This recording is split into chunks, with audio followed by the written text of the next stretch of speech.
আসসালামু আলাইকুম রহমতুল্লাহি ওবারাকাতু। আলহামদুলিল্লাহ, সকলে বলি আলহামদুলিল্লাহ। আমাকে আপনাকে আল্লাহ তাআলা সুস্থ রেখেছেন। আমার আপনার মতো অসংখ্য আল্লাহর বান্দাবান্দি অসুস্থ অবস্থায় হাসপাতালে পড়ে আছে, বাড়ির মধ্যে বিছানায় পড়ে আছে, নিজে হাত দিকে ধরতে পারে না, নিজে হাত দিয়ে কিছু খেতে পারে না, নিজের পাও দিয়ে চলতে পারে না। অসংখ্য আল্লাহ বান্দাবান্দি আছে।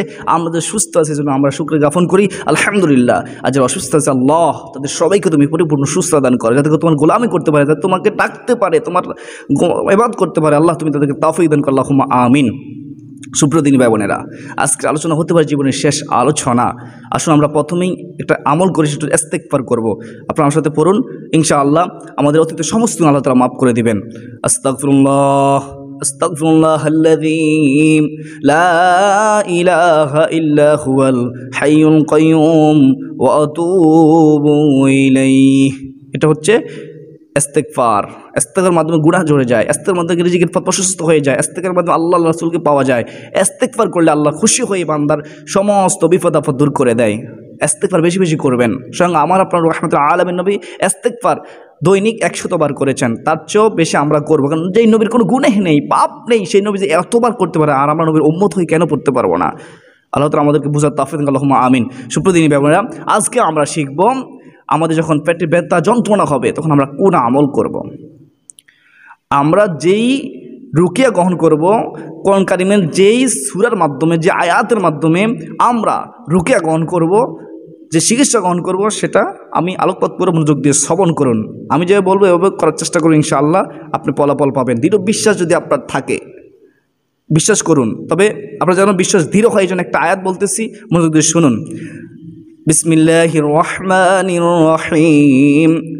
وَنُنَزِّلُ مِنَ الْقُرْآنِ مَا هُوَ شِفَاءٌ وَرَحْمَةٌ لِّلْمُؤْمِنِينَ। আমার আপনার রব আল্লাহ তাআলা বলেন, আমি কুরআন কারীমের মধ্যে যাহা কিছু নাজিল করি তাহা হচ্ছে মুমিনদের জন্য রোগ মুক্তি, মুমিনদের জন্য রহমত। সুবহানাল্লাহ। ইন্নাহু লাকুরআনুন কারীম।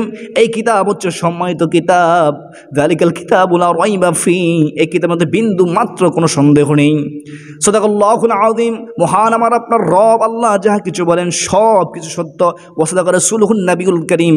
আর সম্মানিত নবী যাহা বলেন তাহাও সত্য। আসুন আমরা কোরআনের মাধ্যমে শেফা অর্জন করি, আমাদের এই পেটের ব্যথা আমরা দূর করি, নিরাময় করি। আয়াতগুলো বরকতে আল্লাহ তাআলা আমাদের পেটের ব্যথা দূর করে দিবেন। আপনি একটা পানি গ্লাস হাতে নেবেন, আপনি অজু করে পানি গ্লাস হাতে নিয়ে আপনি কয়েকবার আস্তাগফিরুল্লাহ পড়বেন, দৃঢ় বিশ্বাসের সাথে পড়বেন, নীরবে নিস্তব্ধ হয়ে আস্তাগফিরুল্লাহ আস্তাগফিরুল্লাহ আস্তাগফিরুল্লাহ। 3 বার পরে আবার দুরূদ শরীফ পড়বেন, আল্লাহুম্মা সাল্লি আলা সাইয়্যিদিনা মুহাম্মাদ ওয়া আলা আলিহি ওয়া আসহাবিহি ওয়া সাল্লিম। 3 বার পড়বেন। পড়ার পরে আপনি সূরাতুল ফাতিহা আপনি কয়বার পড়বেন? 7 বার পড়বেন। সূরাতুল ফাতিহা পড়ে আপনি 7 বার পড়ার পর আবার কয়েকবার দুরূদ শরীফ পড়বেন, আল্লাহুম্মা সাল্লি আলা সাইয়্যিদিনা মুহাম্মাদ ওয়া আলা আলিহি ওয়া সাল্লিম তাসলিমা। পড়ার পরে আপনি কি করবেন? যে কোনো দুরূদ শরীফ পড়তে পারেন, যেটা আপনি পারেন, সাল্লাল্লাহু আলা নবী পড়তে পারেন। তারপরে পানি গ্লাসের উপর ফু দিয়ে আপনি সেই পানিটা খেয়ে ফেলবেন। আপনি নিজেই আমলটা করবেন, অন্তরের মধ্যে এই বিশ্বাস থাকবে যে আমার আপনার রব আল্লাহ তিনি একমাত্র রোগ নিরাময়কারী। এটা হচ্ছে উসিলা মাধ্যম।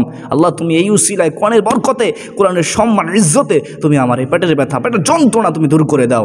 এভাবে আল্লাহর কাছে আকুতি মধ্যে করবেন। এটা হচ্ছে পানি পড়ার নিয়ম। আপনি যদি তেলের মধ্যে ফু দিয়ে তেলও মালিশ করতে পারেন। এবার আপনি রাসূলের সুন্নাহ, আপনি মধু সেবন করতে পারেন। রাসূল সাল্লাল্লাহু আলাইহি ওয়াসাল্লাম একজনকে এই পেট ব্যথা যন্ত্রণায় কাতর হওয়ার কারণে তাকে বলেছিলেন যে তুমি মধু পান করো। সে প্রথমে মিথ্যা কথা বলেছে, হাদিস শরীফে আছে ঘটনাটা। প্রথমে সে মিথ্যা কথা বলেছে, পরবর্তীতে যখন সে মানে খাওয়ার পরেও, মধু সেবন করার পরেও পেট ব্যথা ভালো হচ্ছে না, রাসূল বলে কোরআন হাদিস সত্য, তুমি মিথ্যা কথা বলেছ।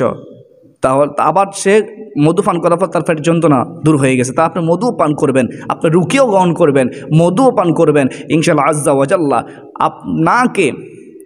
আপনাকে শয়তান ধোঁকা দিতে পারবে না। আপনাকে শয়তান ধোঁকা দিয়ে এই আমল থেকে গাফেল করে রেখেছে। দেখেন আমরা অসংখ্য অহরহর আমরা টাকা খরচ করে ফেলতেছি, অগণিত টাকা খরচ করে ফেলতেছি, কিন্তু আমরা একটু কোরআনই চিকিৎসা গ্রহণ করতেছি না, আমরা একটু আল্লাহর কাছে সাহায্য প্রার্থনা করতেছি না। এমন আমরা হতভাগা আছি। এই ওষুধ সেবন করার পর আমরা এমন হতভাগা, আমরা আমাদের কুধারণা, কুসংস্কার যে আমরা বিসমিল্লাহ বলি না। আরে ভাই তুমি বিসমিল্লাহ বলেই তোমার এই ওষুধ কার্যকরী হবে। ওষুধের কোনো ক্ষমতা আছে নাকি? ওষুধের কোনো ক্ষমতা নাই। আমরা অনেকে মনে করি ওষুধ মাটিতে রাখা যায় না, এটা কুসংস্কার। আপনি ওষুধ যত্ন করে রাখবেন, ওষুধ যত্ন করে রাখা যায় না। আপনি ওষুধ যত্ন করে রাখবেন এবং ওষুধের প্রতি আপনি খেয়াল রাখবেন, এবং কি ওষুধের উসিলা, এগুলো মাধ্যম, এগুলোর তো ক্ষমতা নাই, ডাক্তারের কোনো ক্ষমতা নাই। তাই আসুন আমরা আমাদের পেটের ভেতরে যখন যন্ত্রণা হবে, পেটে যখন কঠিন অবস্থা হবে, তখন আমরা মধু সেবন করব। তখন আমরা শুধু ফাতিহা পরে পানির মধ্যে ফু দিয়ে আমরা সেই পানি পান করব। শুধু ফাতিহা পরে আমরা তেলের মধ্যে ফু দিয়ে আমরা তেল ব্যবহার করব। আল্লাহ তাআলা আমাদের সকলকে এই কঠিন যন্ত্রণা, পেটের যন্ত্রণা, যে কোনো কারণে পেটের ব্যথা হতে পারে, যে কোনো কারণে হোক, পেটের ব্যথা ইনশাআল্লাহ দূর হয়ে যাবে। আপনি আরেকটা আমলও করতে পারেন, পেটের মধ্যে হাত বুলিয়ে বুলিয়ে আপনি আবু দাউদ 3891 হাদিসের মধ্যে বর্ণিত দোয়াটি পড়তে পারেন, বিসমিল্লাহি আউযু বিইজ্জিল্লাহি ওয়া কুদরাতিহি মিন শাররি মা আজিদু ওয়া হাদির। পেটের মধ্যে হাত বুলাবেন আর 7 বার পড়তে থাকবেন, দেখবেন ইনশাআল্লাহ পেটের ব্যথা দূর হয়ে যাবে। আপনি যে এটা না পারেন তাহলে ওই 3টি আদায় করবেন। আল্লাহ তাআলা আমাদের সকলকে বুঝার আমল করার তৌফিক দান করুক। যদি দেখেন আপনার পেটের ব্যথা দূর হচ্ছে না, তাহলে আপনার মধ্যে ভুল রয়েছে। কোরআন হাদিস সত্য, রাসূল যাহা বলেন তাহা সত্য, আল্লাহ যাহা বলেন তাহা সত্য, আপনার আমলের মধ্যে ভুল রয়েছে। অথবা আপনি হারাম খাচ্ছেন, অথবা আপনি মা বাবার হক আদায় করতেছেন না, অথবা আপনি কারো মনে কষ্ট দিচ্ছেন, আপনার দ্বারা অন্য কেউ কষ্ট পাচ্ছে, বা আপনি নামাজ পড়তেছেন না ইত্যাদি, আপনার দ্বারা অনেক গুনাহ কাজ সম্পন্ন হচ্ছে, তাহলে আপনার দ্বারা এই আমল কার্যকরী হবে না। আপনি আগে তওবা করে ইস্তেগফার করবেন, আজ থেকে আর কোনো গুনাহ করবেন না, আজ থেকে সকলে হক ঠিকমতো আদায় করার চেষ্টা করবেন। মা বাবা থাকলে মা বাবার সাথে ভালো ব্যবহার করার চেষ্টা করবেন। আল্লাহ তাআলা আমাদের সকলকে বুঝার মানা আমল করে এবং এই রুকিয়া গ্রহণ করা কোন মাধ্যমে শেফা অর্জন করার তৌফিক দান করুন। আলাইনা ইল্লাল বালাগ। আসসালামু আলাইকুম ওয়া রাহমাতুল্লাহি ওয়া বারাকাতুহু।